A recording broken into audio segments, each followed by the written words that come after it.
గొప్ప నాయకులు ఈనాడు మూడవ తరం రాష్ట్ర ఐటీ పరిశ్రమల విషయంలో శాసనసభ వ్యవహారాలలో పార్టీ ప్రతిష్టను ప్రభుత్వం యొక్క ప్రతిష్టను ముందుకు నడిపిస్తున్న మిత్రులు దుద్దిల్ల శ్రీధర్ బాబు గారు ఈ ప్రాంతం నుంచే ప్రాతినిధ్యం వహించడం మీకు మాకు మనకందరికీ ఒక గర్వకారణం. ఇదే కాదు మిత్రులారా, మీకందరికీ తెలుసు 69 తొలి తెలంగాణ ఉద్యమం కావచ్చు, 2009 మళ్ళీ తెలంగాణ ఉద్యమం కావచ్చు, కాకతీయ ఉస్మానియా యూనివర్సిటీలే ముందు బాగాన నిలబడి 4 కోట్ల తెలంగాణ ప్రజల పక్షాన కొట్లాడిన చరిత్ర కాకతీయ యూనివర్సిటీ విద్యార్థులకు ఉన్నది. తెలంగాణ ఉద్యమంలో కర్త కర్మ క్రియగా మారి తెలంగాణ రాష్ట్ర సాధనలో కాకతీయ యూనివర్సిటీ విద్యార్థులు ఈరోజు తెలంగాణ సాధనలో అత్యంత క్రియాశీలక పాత్ర పోషించారు. ఆ కాకతీయ యూనివర్సిటీ ఈ ఉమ్మడి వరంగల్ జిల్లాలోనే ఉండడము ఒక గొప్ప విషయం.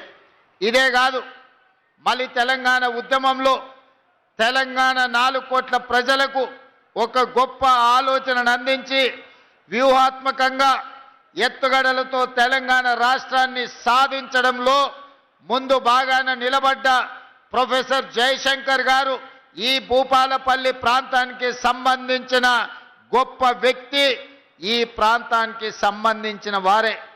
ప్రొఫెసర్ జయశంకర్ గారి ఆలోచన, కాళోజీ గారి ఆవేశం తెలంగాణ ఉద్యమంలో ఈ వరంగల్ కిల్లా మనకందరికీ ఆదర్శంగా నిలబడి ఈనాడు తెలంగాణ రాష్ట్రాన్ని సాధించడంలో ఈరోజు మనం విజయం సాధించినాం.